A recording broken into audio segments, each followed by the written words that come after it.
Hello guys, Giuliano Crescenti here, and today I'm going to discuss why I kind of stopped using my headphones. This kind of happened naturally over time after I started really upping my meditation progress, and then I started to think about perhaps why I stopped enjoying wearing headphones when listening to music, and why I would recommend that a lot of people stop wearing headphones in general. So basically, as you meditate more and more and more, you start to become very in tune with your body and your mind specifically. Okay, so this is maybe a little bit of a scary quote that please do not let this discourage you from your meditation. As you meditate more, you begin to feel more pain.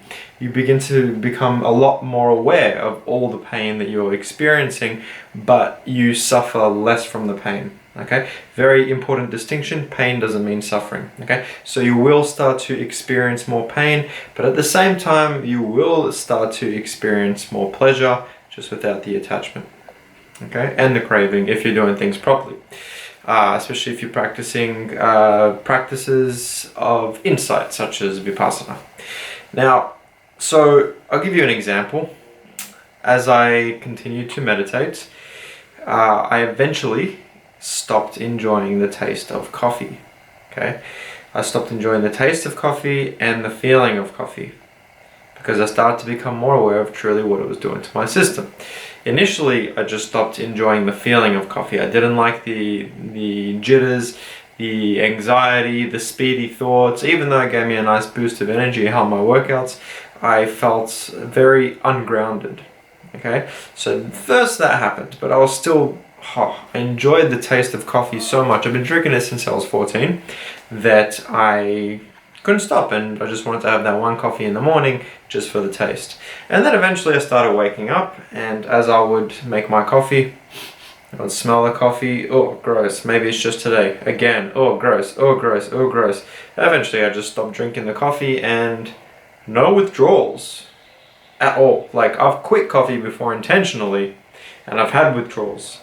No withdrawals at all. Okay, so this is just an example of how your mind and body start to become really in tune.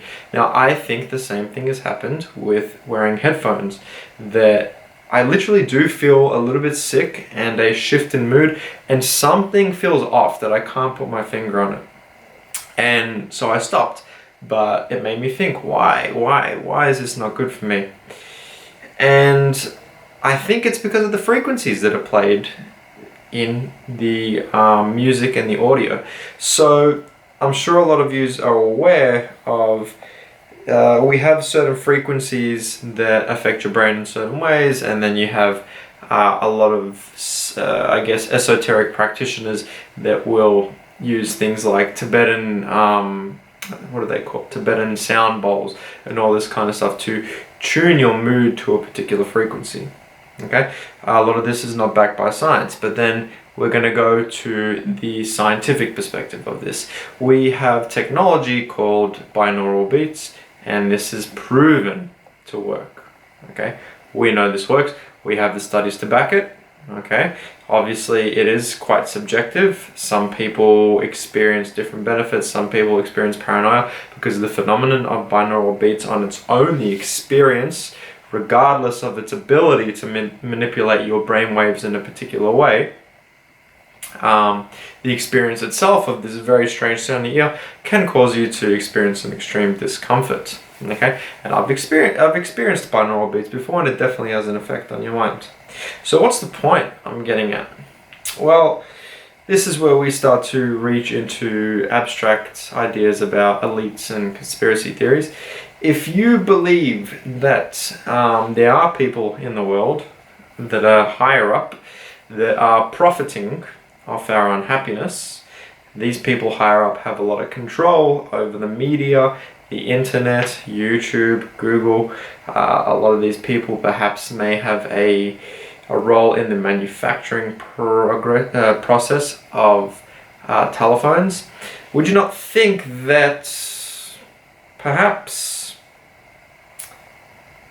they're putting these little frequencies or things similar to binaural beats into everything you listen to. And they might be doing it to such a subtle extent that you don't hear it, or they may be incorporating it in the audio that you're hearing. Okay? So this would be particularly dangerous if you were, for example, practicing guided meditation.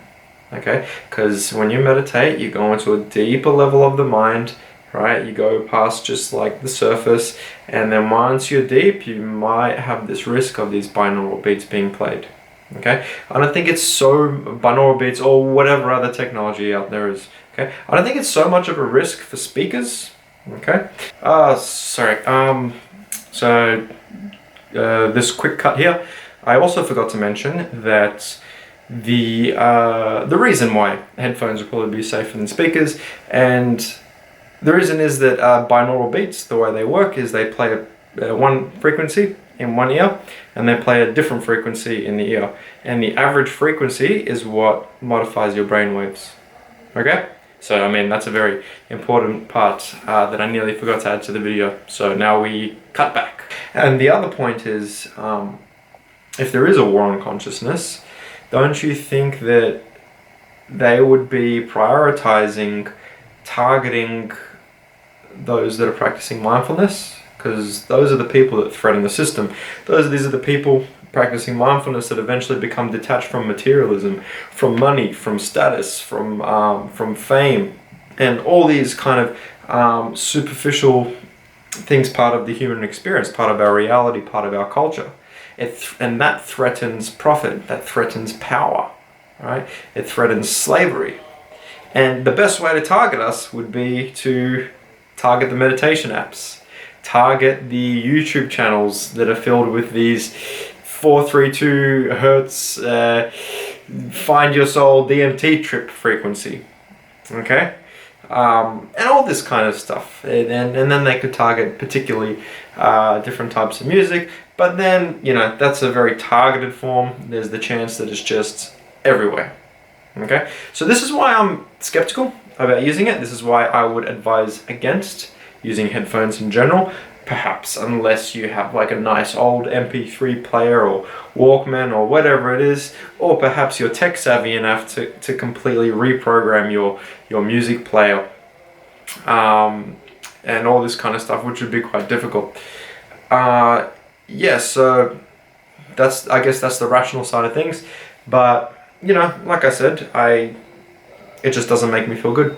So yeah, I hope you enjoyed this theory and me sharing my experience. So obviously, I don't want to make you paranoid. I could be completely wrong, but you know, I guess it's a little bit of food for thought in the end. So that's it. See you later, guys.